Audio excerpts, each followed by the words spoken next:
Okay, so this is the topic: how to become regular in the yoga practice. And before the discussion began, when we were just doing our mic checks and all that stuff, we were discussing that. But I made one point, which it's not in this, but the idea here is that you don't need any special qualities to meditate. Really, it's very simple. We teach children how to do it, but you have to show up.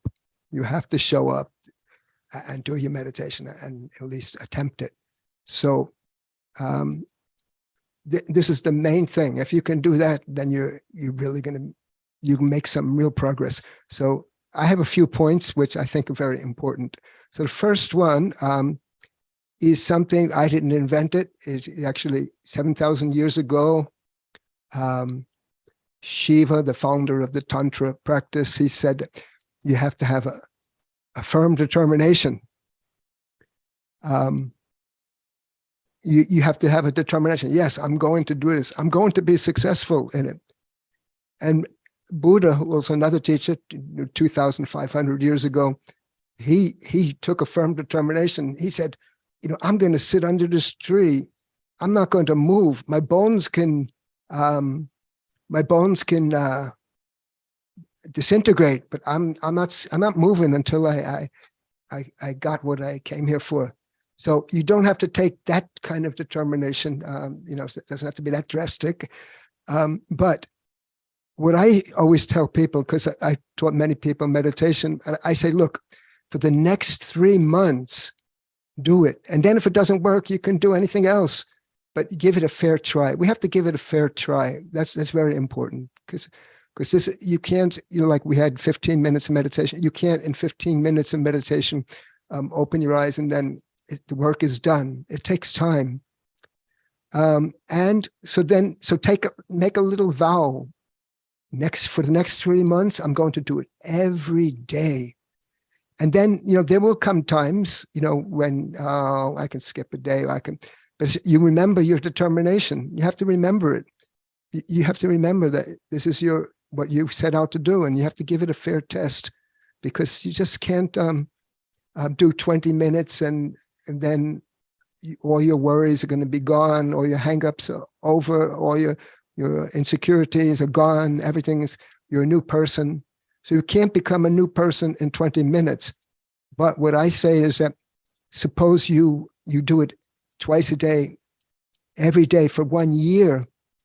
In 1 year, there will be changes. But you won't get to that 1 year if you don't have that kind of regularity in the practice. So that's really why we're addressing this subject today. So, and I remember when I began my practice, and the next step comes from something which happened to me, and it's not usual. People will talk about this, but here's what I say: do it with friends. If you could find 1 or 2 people, who can do it with you, that really helps. It really does, and that way you encourage one another to stick. And that's the thing. Also, to get to the last point is if there's an established group, like that's what the PLT is. You should always join it. And if there's one in your locality physically, you should join that. So it's very important. So here's what my experience was. When I began, I was living in a kind of like a communal situation, and a whole bunch of, we had 5, 6 of us, and we started to practice yoga asanas. And then, and we did it outside, even though that's not the best way, but we did it. We didn't know what we're doing anyway. So we used to go out in our garden and do it, in the afternoon, before evening. And then I remember sometimes I'm not feeling like I want to do it, but someone said, come on. So the other people, they nudge you, so when you meet with other people, that group feeling helps you to do it. So that's very important. And speaking about the group feeling, in fact, that's really the whole problem in the why not everybody's meditating. One of the reasons why is because there is a relentless move towards the opposite, towards materialism. The society is relentless. All the trends, all the people, the media, everything. And you're going against the tide. That's really one of the biggest problems. So only thing you can do in that situation is that you have to get an environment where you're out of that mass movement towards the opposite of what you want. And you have to find that environment where you can thrive. And then because this is like when you begin meditation, it's like it's a nascent, it's just beginning, it's dawning. It's like a little bud, but you have to have a proper surroundings for it, or else the bud will be trampled. So that's why if you can find other people and that encouragement, so you say, yeah, I'm not crazy here. There are a few other people with me. We're all doing this. We're not crazy after all, because sometimes you might think you're crazy if you're the only one in the society that wants to go within and find something spiritual, find something substantial. So this is it makes a very good thing. So if you can find anybody, one person, two people, and stick to it, then if you set up a little circle of meditators or yoga practitioners, then this can really be helpful. So that's from my experience. I remember how that was for me when I began. And now the next point I think is the most important one. You got to make a regular routine and stick to it. This is really, this is the key point. This is the key point. So now how to do that? Because many people say, I don't have time for this stuff. But we have time. We always have time for the things that we have to do. You know, everybody has and you might say, I'm not very organized. Everyone has a routine, whether you're conscious of it or not. You get up in the morning, you do a certain thing that you just don't go to work in your pajamas, you change your clothes or something. Everybody has something. You wash your face, you do something. Everybody does something. So now, so remember, okay, that's what I do in the morning. And then, so that's what I say is morning meditation is very important. It really is, because it sets the whole day. So if necessary, get up a little bit earlier. Yeah, you can do it. Why not? And now these days, everybody has an alarm clock in their phone. You know, in the old days, you'd say, oh, I don't have an alarm clock. No, you can set your alarm. Every single person on the planet now has an alarm clock. So you can set your thing. But I found this is something else that's very important. You know, it's not just, there are two alarms. First alarm in the morning, but there's another alarm. The other alarm is at night. You have to remember to shut down. And that's a problem for some people, I think. And all of us, we want to watch the next YouTube video or something. But you have to shut down at a certain time so you get to proper sleep, because proper sleep is important. But you can get up earlier. You can change. So you should do that morning meditation. It's really important. It set the whole tone of the day. And we prescribe one other time of meditation. That's like before the evening meal. But nowadays, the problem is that the people's schedules are so crazy. It used to be everybody in the old days, you know, when I was growing up, at 6 o'clock, everybody would come home, you know, the father would come home and the mother and this family would sit down. Everyone would eat at a certain time, you know. But these days, everything is crazy. The schedules are crazy. I understand that. But if you can do a meditation before your evening meal, that will help a lot. And then you can get extra time. So here's something that I used to do. I used to work in a university library, and they were quite generous with time. I don't remember how much, maybe they gave me an hour. I don't remember how many it was. But what I used to do is I used to say, okay, half of my break, I would go out. It was in a nice place. So I sit out in a park bench. I do meditation. And then the other half, then I open my brown paper bag and eat my lunch. So that's a way to do it. You can use part of your lunch break. But I caution you, this is a very big caution. Don't do it 3 times a day like I did, or otherwise you'll end up like me. So I don't know if that's what you want. So, but if you do it 3 times a day, I guarantee you're going to really get into it. That's for sure. But maybe you don't want to go into it that much. I don't know. It's up to you. But at least you have to do it 2 times a day. Now, the last point is on this thing, which I have here. You should set up an area in your place where you do your meditation. It could be, put a plant or something nice area, and that's the place you do it. Even the same cushion or the same blanket. And the reason for that is that if you've ever experienced, like when you sleep in a strange place, it could be a 5-star hotel, but if it's a different kind of bed from yours, it might be more difficult to get to sleep. But in your own place, bingo, you don't need, you unless you have some difficulty, and that can be. I'm not saying that's not possible, but anyway.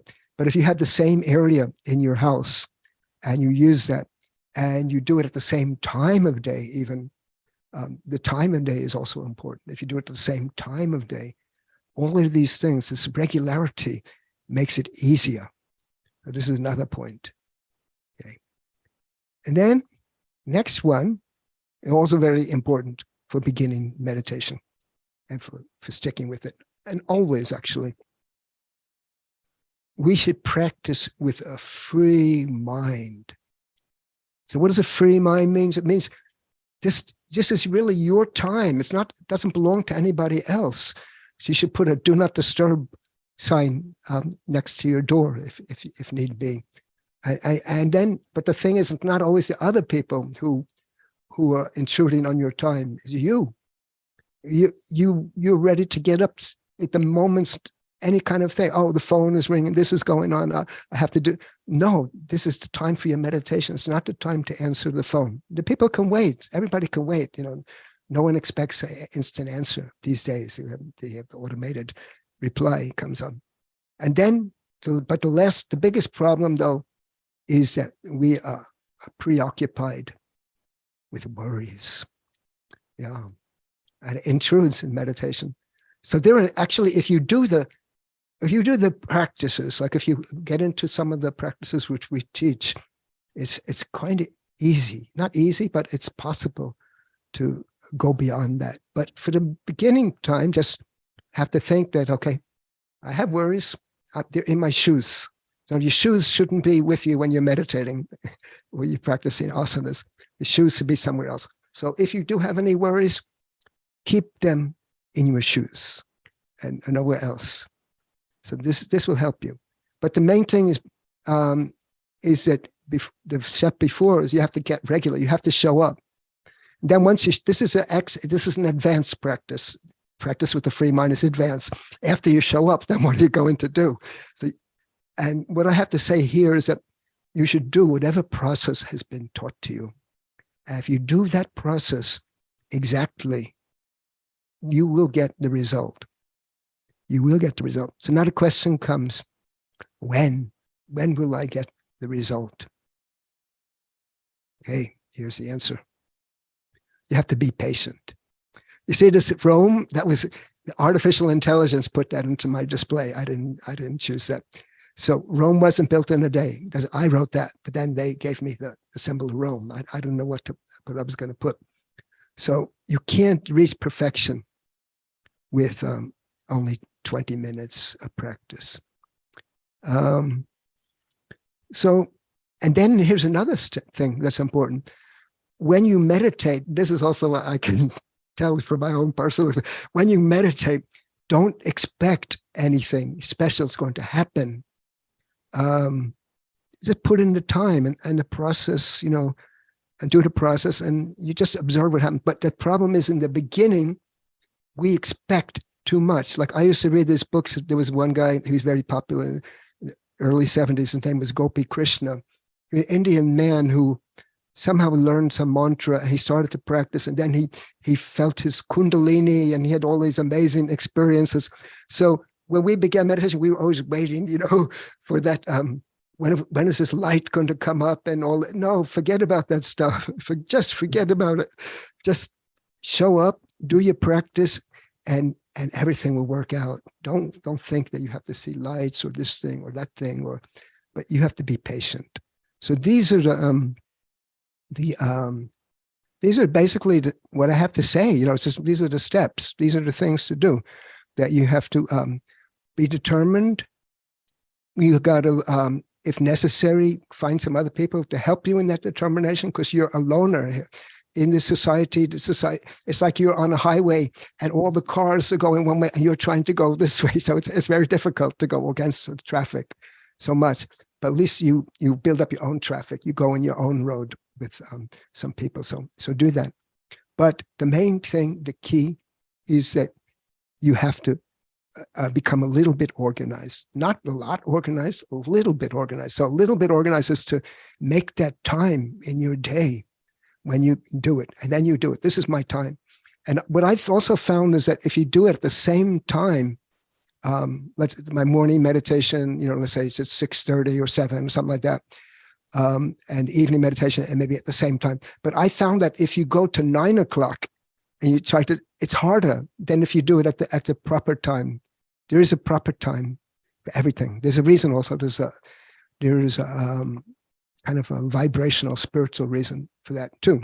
The earth moves in a certain rhythm. I don't know if you've ever been driving in a car at sunset, and then you feel that the earth is starting to meditate.